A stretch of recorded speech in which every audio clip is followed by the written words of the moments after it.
It all started 2 weeks after I had moved to that small town. I loved hiking alone. It cleared my head, gave me space to think. I had been on that trail dozens of times before, but the day it happened, something felt off. I had been walking for hours, nearing the edge of the forest as dusk fell, when I noticed him. A man on the trail behind me. At first, I thought he was just another hiker, but as I walked, I realized he wasn't moving like a hiker. He wasn't carrying a backpack. He didn't even glance at the scenery. He just walked, quiet, watching. I tried to ignore him. I told myself he'd pass. But every time I turned a corner, there he was again. 10 feet behind me. My heart started pounding. I picked up my pace. So did he. I tried jogging. He jogged too, faster. Then I tripped. I hit the dirt hard, scraped my palms and knees, and I froze, terrified. He crouched nearby, smiled in a way I'll never forget, calm, patient, like he had been waiting for me to fall. I scrambled to my feet and ran harder than I ever had in my life. I didn't stop until I reached the parking lot. I jumped into my car, locked the doors, and floored it. I thought I had lost him. I was wrong. When I got home that night, my front door was slightly open. I lived alone. No one else had a key. My stomach dropped. I locked it again, called the police, but they said it was probably a prowler. Nothing unusual, nothing to worry about, but I knew better. That night, I couldn't sleep. Around 2 a.m., I heard footsteps outside my bedroom window. Heavy, slow, a faint whistle. He never touched the door. He never rang the bell. He just watched. The next morning, I found it. A note slid under the door. Block letters, smeared in something dark. Good hike yesterday. See you tomorrow. I packed my things and stayed with a friend for a week. I changed routines, drove different roads, stayed away from the trail. But I never forgot. I never stopped looking over my shoulder. I still think about him sometimes, wondering if he's out there, watching, waiting.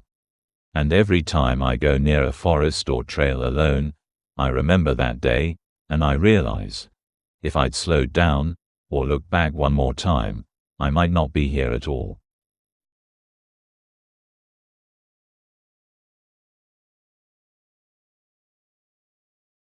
On the 12th floor of a pretty average apartment building. Not luxury, not run down, just normal. And I have a routine. Wake up at 6:45. Leave at 8:10. Return around 6:30. I'm the kind of person who doesn't notice much. Not because I'm careless. I just don't expect anything unusual in my day. But the first strange thing was so small, so harmless, that it didn't even register. For about 2 weeks straight, whenever I got home, my coat, the one I always hang on the same hook, was slightly rotated. Not moved, not touched dramatically, just turned, maybe half an inch.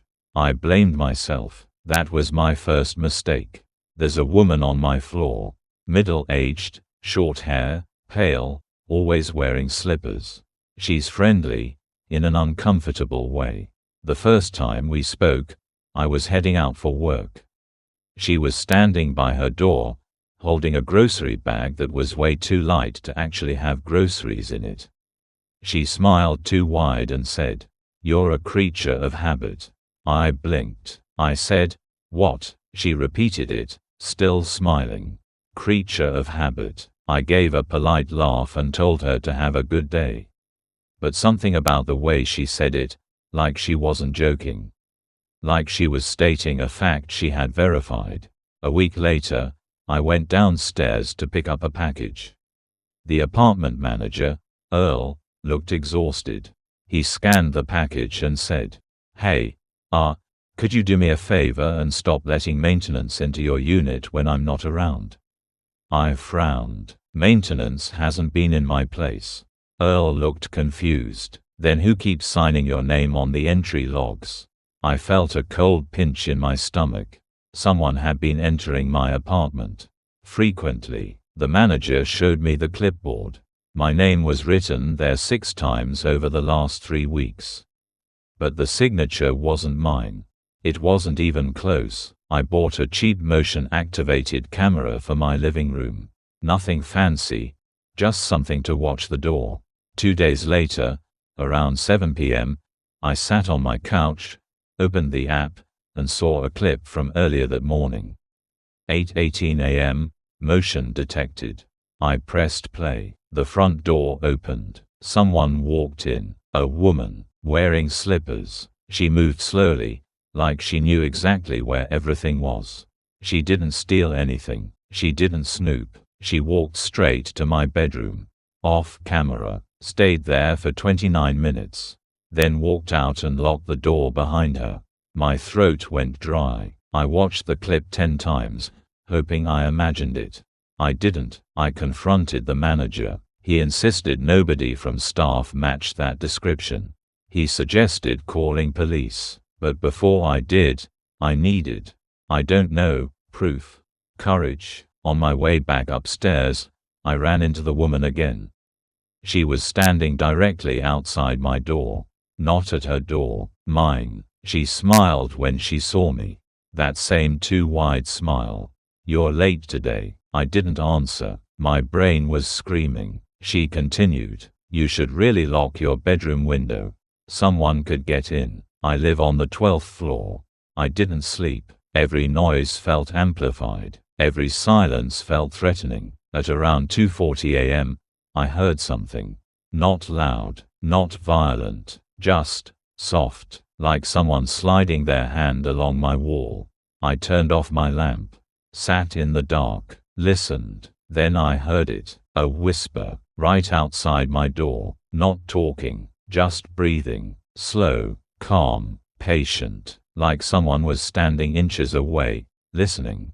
I didn't move, didn't breathe, didn't blink. After about 2 minutes, the breathing stopped. But I didn't sleep the rest of the night. The next morning, I checked the camera again. There was a new recording. 3:02 a.m., motion detected. I hit play. The woman wasn't in the apartment. She wasn't at the door. She was in my hallway, standing perfectly still, facing my door. Not moving, not shifting her weight, not blinking, just watching my door. At 3 in the morning.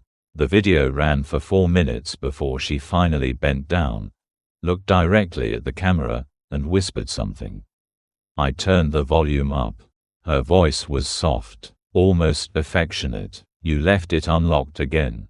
I didn't. I know I didn't. I freeze-framed the moment she leaned into the camera. Her pupils were tiny, pinpoint, like someone who hasn't slept in years. Or someone who has memorized your every move. I moved out before the sun went down. I didn't give notice, didn't pack everything, didn't say goodbye, just grabbed my essentials and left. The police checked the footage, filed a report, said they'd look into it. But they told me something that still makes my skin crawl.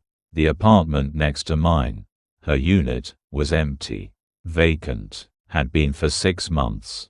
No record of anyone living there. No rent payments, no furniture, no woman. I'm staying at a friend's house now.